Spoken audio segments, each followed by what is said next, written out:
For the last few weeks, we've been in an ADHD series where I've been breaking down the connection between your body and your ADHD.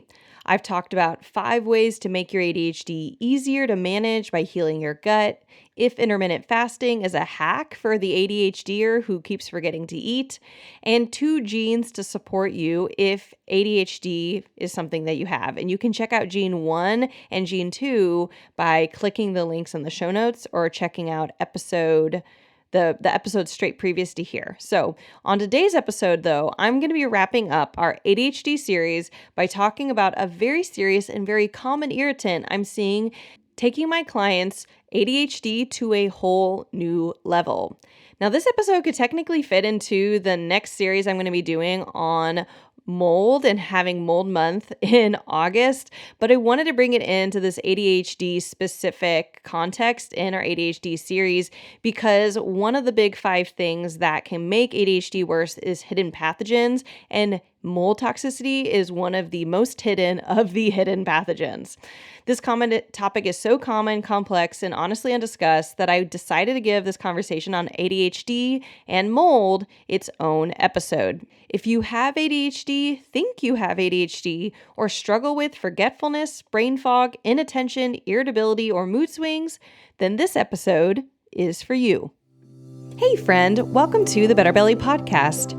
If you're currently trying endless supplements, doctor visits, and diet changes to heal your mystery symptoms, you are in the right place. We're here to solve the real root causes behind your gut, hormone, skin, sleep, and brain concerns, literally anything and everything in your body. My name is Allison Jordan. I'm a functional medicine practitioner that has supported over 150 clients just like you to heal problems that no one has been able to fix. You don't need a perfect diet or a random supplement you found on Instagram to heal. You need a proven system that heals your whole body from the inside out. That's what I'm here to share with you, episode by episode. It's time to make health easy again. And just as a reminder, this information is not meant to diagnose, manage, or treat disease. Always consult with your own health practitioner before you make any changes to your health. Hey friends, so I felt really inspired to do this episode when in the middle of my interview with ADHD expert Patricia Sung in episode 213, Patricia suddenly shares that she had a recent exposure to mold in her home that sent her ADHD and honestly just her whole health into crazy caboodles. And she found out it was mold, got rid of it, and then totally felt herself again. And I thought, okay, I know that mold is a component for ADHD, and I know I was going to do mold month in August, and I still am. And so do subscribe if you want to hear a lot more on mold, like how to treat it, how to know if you're dealing at 5 hidden signs of mold in your home, things like this. But I also thought, we're on the topic of ADHD. Patricia Sung has ADHD. She had it before the mold. She had it after the mold, but the mold made it worse. And so I wanted just a little quick, dip your toe in the water on ADHD and mold, talk about things like what mold is, what it's not, how it gets into the body, and pretty much how it wreaks pure terror on your brain and therefore your ADHD and all the symptoms that come with it. All right, so what mold toxicity is? Mold toxicity is a toxin or a toxin overflow of something called mycotoxins in your body. Mycotoxins are like the pollen that mold creates. Mold itself it's called a spore, but it's also, if we're using the pollen example, the pollen's the toxin, the plant is actually what creates the toxin. So some things to just know, I'm not talking about you having an allergy, mold allergy. Now, some of you listening to this might be like, yep, I have a mold allergy. And others of you may be like, I don't have a mold allergy. My doctor tested me for that. I'm allergic to cats, but not mold. I'm not talking about a mold allergy because a mold allergy is your body reacting to the mold spore, which is that kind of the plant. But the mycotoxin, all of our bodies hate mycotoxins, right? It's like arsenic. No one's like, I'm not sensitive to arsenic. No, we're all sensitive to arsenic. I will say, when I say that, one caveat is that there is different genetic predispositions to to basically your body not handling mycotoxins very well. So you can be predisposed to them building up faster in your body and essentially being more sensitive to the mold mycotoxins. But it's not an allergy or an allergic response. It's not even a sensitivity. It's just a toxin. The reason mycotoxins exist is because mold doesn't have legs. It can't like if a tiger wants to kill you, it's going to run at you and use its claws and its teeth. That's its weapon. But if mold wants to take down an enemy, all it can do is be like a little factory and puff out smoke. But this smoke, the mycotoxins, is super deadly. It can basically paralyze and slowly destroy and deteriorate its enemies' cells. That's not good. And mold, when it's being competitive like this, it's typically trying to fight other mold. That's most likely the type of competition you would see with mold. We see this and we think this is true because you can take molds that don't typically even create mycotoxins, very, very basic molds that we find out in nature and the trees and the leaves and all of that mold doesn't typically create mycotoxins. But if you put it in a house that is very, very high, has very, very high levels of mold, especially more aggressive mold species like Stachybotrys, which is like the black mold species, though there's lots of molds that are black that aren't Stachybotrys. That being said, when you put these typically basically gentle non-mycotoxin producing molds in a highly competitive mold environment in a home, even those can start to create mycotoxins. So mycotoxins are, we think, mainly designed to fight for territory against other molds, but you get caught in the crossfire. So some things to know about what mold toxicity is not. It is not something that only affects you if you can see the mold. When I say you might have mold toxicity, I'm not saying your house is dirty, you live in a pigsty, there must be black spots all over your walls. Your house could be a new build. It could be perfect and beautiful and have just a beautiful sheen of everything. But unfortunately, mold can grow where you can't see it. It can grow behind the drywall. It can grow in the wood frame of your house. It can grow in places you don't see. And sort of like how you can smell brownies, if you have brownies baking in the oven, you can smell it on the second floor or in a totally different room. You might even be able to smell it outside a little bit, right? And that is because of how air flows. And so even if let's say the brownies or the mold, you only have mold in the kitchen, it can actually, the mycotoxins can get in the air and then travel to any room in the house. So it can be invisible, it can only be in one spot, and it could be everywhere else. So a crawl space, for example, which is a pretty common area where people have kind of been lazy as they were building and they're like, it's just dirt. They don't ever go there. But it's a prime place for high humidity and water and creating a mold problem that will get into the rest of your house. So that is a little mini intro into mold toxicity. Now, the next question is, how does your mold get into your body? Okay, so you're like, okay, Allison, I breathe it. I can see that. So some things to know. Mycotoxins are literally smaller than the filtration of your alveoli of your lungs. And so it's going past your alveoli and getting straight into your bloodstream as you breathe. Because it's the same as oxygen. How does oxygen get into your blood? It passes your alveoli filtration components and gets into your bloodstream. That's yay, oxygen, boo, mycotoxins, but they're doing the same thing. So once it's in your blood, even if it's just from breathing, then it gets everywhere else in your body because blood goes everywhere else. Another way that mold or mycotoxins can get in your body is through your gut. And the primary way it's going to do this is through swallowing snot. We're always swallowing snot, just small amounts because that's super normal. But the other component is that a lot of times if there is a mycotoxin problem, you are producing a little bit more snot. It could be a lot more, right? Maybe you have chronic postnasal drip. Maybe you have chronic sinusitis, chronic congestion. But we're also looking at just even normal levels of snot. What'll happen? Mycotoxin gets trapped in the snot, which is yay, trapping toxins. That's what your mucus surfaces are designed to do. But then you swallow it and the mycotoxins get into the gut and then they start to do damage there. They can do particular damage on the mucosal surfaces of the gut. So we're thinking leaky gut. You're talking about the myoenteric plexus, meaning your gut's ability to move food through it. So we're thinking constipation, bloating, acid reflux, all these things that slow down motility of the gut, and that can be mold.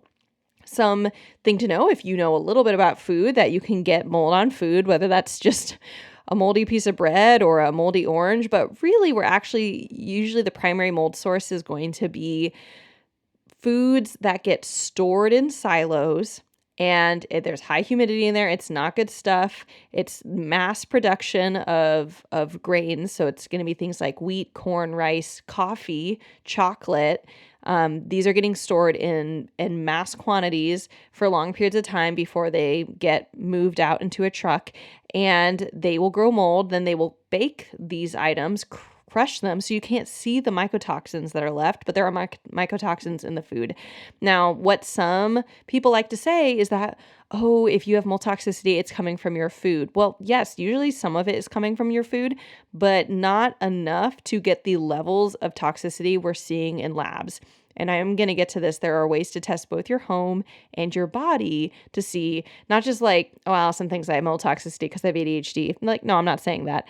But if you're like, my ADHD has gotten worse, or it only started when in my 20s or my 30s, it might not be the fact that like you have kids. It might be that you moved into a water damaged home, or that you had a flood in your basement, or that your attic's leaking and you don't know it, or that your fridge is leaking and you don't know it, or the previous owner had a leak under their fridge, and again, you don't see it. You're not seeing just like black stuff everywhere, but it's underneath the floorboards now where the fridge was. So it's kind of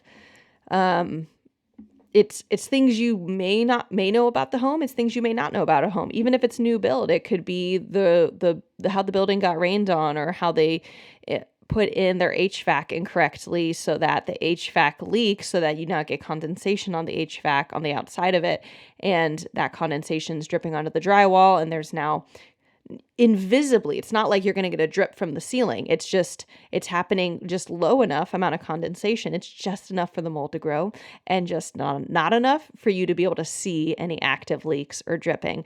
And I mentioned the HVAC condensation thing because I recently had a client that found mold in her home, and it was from the condensation from the HVAC being sealed improperly. Boo. So it gets into the body through the breath, the gut. It also gets into the skin. I touch on this less because I feel that personally I see the highest level of improvement for my clients when I focus on breath and gut. And when you reduce exposure to mold to the level that breath and gut are improved, I mean, the skin's going to improve too. So it absorbs through the skin. It does. It can go transdermal, but I focus on breath and gut scientifically.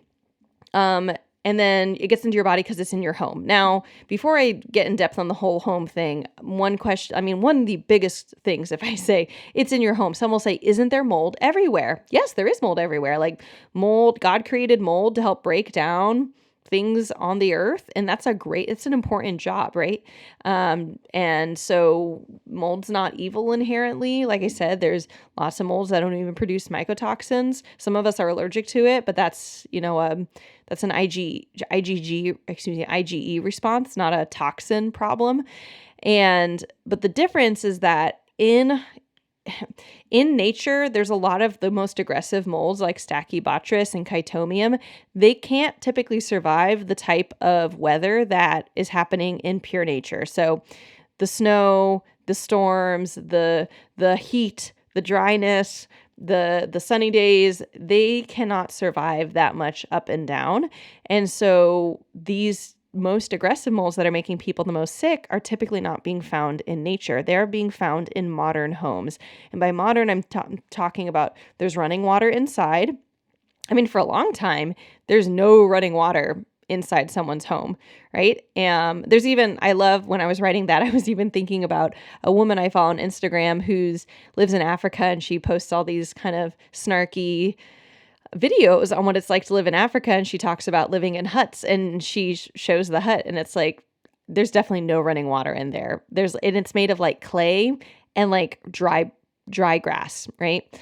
Very like it's an ideal mold-proof situation, and lots of really good ventilation. Modern homes are designed to not ventilate well. They are designed to keep air in so that you don't lose heat. And another thing that makes it prime for growing the wrong types of mold is temperature control. We don't want it too hot and we don't want it too cold, just like the mold. And so it makes its home because it's like, ooh, it's not too cold, it's not too hot. There's a lot of shade. Just like we don't want to get burned by the sun. Mold doesn't want to get burned by the sun. So I guess it's kind of like humans in some ways. And then can be a lot of high humidity in homes, showers, cooking, having a lot of temperature differences from the outside to the inside, causing condensation inside window frames. And if there's any problem where there's water that is not draining away from the house, then it's in the foundation. If there's been any flooding, if the roof leaked due to some like hailstorm or being not flashed correctly, all these things are just like add up the likelihood of the number of ways that water gets in and then stays in and grows the wrong thing. The last thing is that basically all modern homes are made with like the most quick mold growing food. It is like mold growing food, drywall, right? It is you think about like a fire starter kit. Like if you want to try and start a fire, sometimes it like takes a while. You have to get small twigs and maybe you start a fire with some like really easy burning stuff like leaves or paper. Well, the drywall is like the fire starter kit for mold. And a lot of older like the old drywall is like a new invention. And previously homes were brick, plaster, which is basically rock, clay, all these things. Think about Native American homes, especially in the South. These were, or even just tents made out of hide. These are very different than basically these beautiful, but very woody, very mold friendly, temperature controlled, insulated running water inside homes that we've built for modern homes. So all that to say, not to say don't go live in a hut or go live in a clay building in Arizona. You could choose to do that, but you want to be smart. And a lot of people are cutting corners. We're not passing down information on how to just like basic know-hows on how to not have mold in your home. And right now, there's like OSHA thinks that 25% of homes in the US are water damaged, but there's other organizations that think it's up to as high as like 60% of buildings, like residential buildings in the US are water damaged, meaning there's mold. So the next thing is, how does mold affect the body? So once it's in your bloodstream, now it can go everywhere. So we're thinking skin, and it can create eczema, acne, psoriasis, rashes. We're thinking gut, bloating, constipation, diarrhea, IBS, Crohn's disease, ulcerative colitis. We're thinking liver, high liver enzymes, high cholesterol. We're thinking reproductive system, ovaries, uterus, testes, muscles. Think fibromyalgia, rheumatoid arthritis, chronic joint pain. Eyes, there's actually a test that you can do called the visual contrast test or VCS test. It's $15 and you can do it on your phone or computer, and it basically just takes you through a bunch of images and sees have your eyes been affected by mold toxicity, and it will give you at the end a scoring to show how much. Now, if you get a negative on this test or it looks pretty good, doesn't mean you're not being affected by mold, but it isn't like you don't have to pay.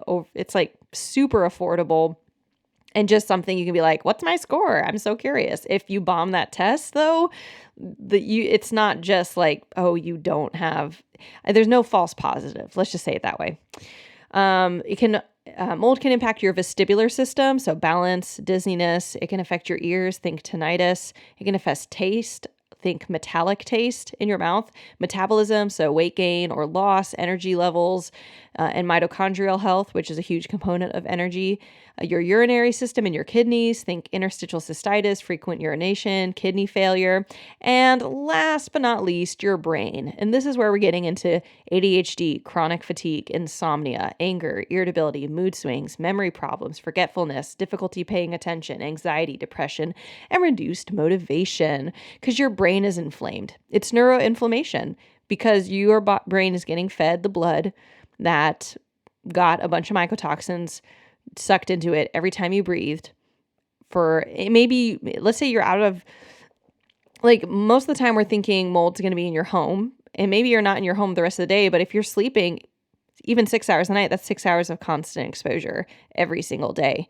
Or maybe it's your workplace and it's Monday through Friday, you're getting exposed and you're a teacher, there's mold at your workplace and it's, however many hours, 6 hours, 8 hours, 9 hours you are there Monday through Friday. So it's a lot of constant toxin exposure. So what I'm not saying when I share all this stuff, I'm not saying if you have ADHD, you have mold toxicity. Nope, not at all. You could have mold toxicity without ADHD, but it's causing a lot of symptoms that look like ADHD.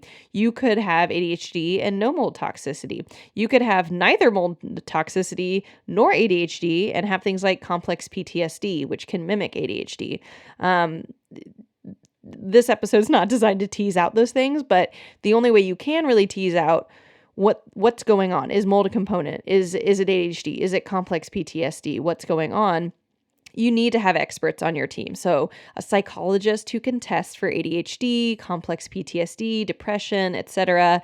That's going to be a great person to have on your team, but just know they don't test for mold. They don't have any way to know is some of your neurological symptoms from mold.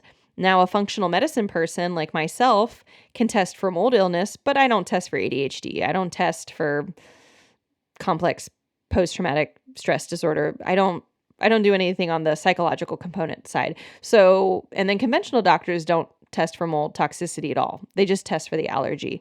So, but having a full team of people, at least the psychologist who can test you and potentially treat you, like, hey, if medications help your brain function, even if there's mold toxicity, great. Do the thing that helps you get through the day. But also see if you have mold toxicity, because I have so many clients that once we heal their whole body and if there's mold involved, as we're addressing that, they're like, I think so much clearly. My brain fog is lifted. I'm remembering my keys. Like, this is just so much easier. So if you listen to this episode and you're like, what do I do, Allison? The first thing I have my clients do is test. You want to be able to test your home, and I recommend doing something called a dust test. It's a sample where you literally have kind of like a little Swiffer thing that gets mailed to you, and you dust all the surfaces in your home that typically don't get dusted. So the top of ceiling fans, the top of kitchen cabinets, the tops of bookshelves, not to make you feel like a dirty person, but just to say it's undisturbed dust where it'll have collected for a while, and it'll give you an idea of the historicity of mold in your home.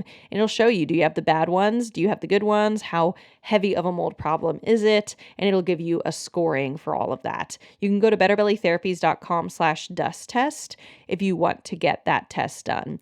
If it's low, I wouldn't even bother thinking about it more. It might be the wrong direction. Well, at least for your current home, because you could also potentially have exposure from a previous dwelling or workplace. So maybe you're a grad student and you were in some housing that was moldy for 2 years or 3 years, however long it took to do your grad schooling.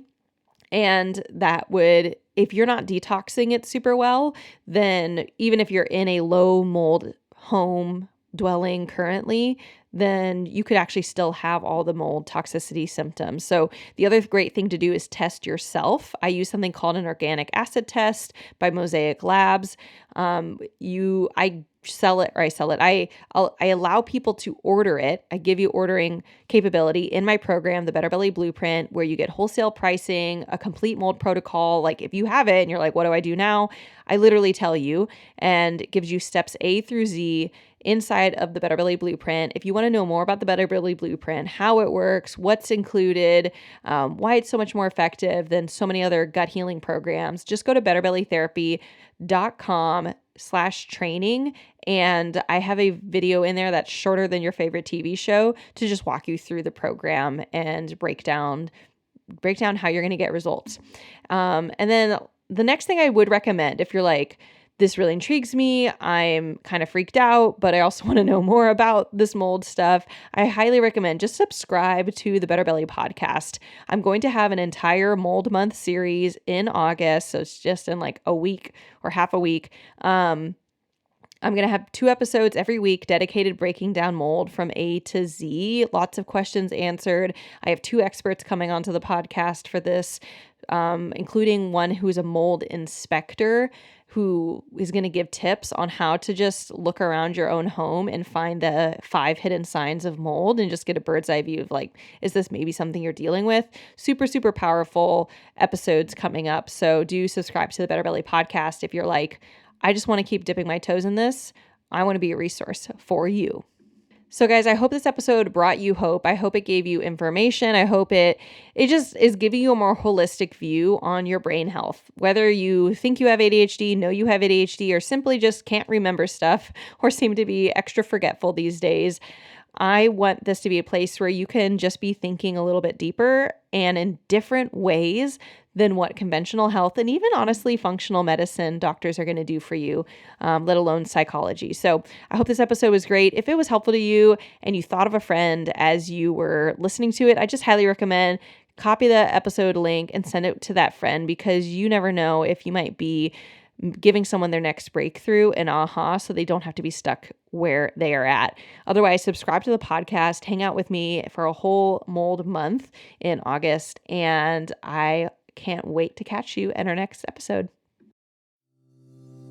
Hey friend, I hope you loved this episode. If you've been a fan for a while or newly loving this podcast, can you do me a favor? Drop into Apple Podcasts and leave me a review. When you leave a review, you do so much. You help me know you're listening. You can tell me what you're loving so I know what to make more of. And you help others by boosting this podcast so other people like you can find the podcast too. I mean, it's a win-win-win, right? So if you want a way to pay it forward, just go to Apple Podcasts or click the link in my show notes and leave a rating and review. And if you want some more free stuff, just head over to my free Facebook group, betterbellytherapies.com/Facebook, and you can get access to all of my free support for you, including some Facebook group exclusive stuff like my podcast episode vault, where you can search the Better Belly podcast by topic and find exactly what you need to expedite your healing. I cannot wait to see you in there. Catch you guys next week.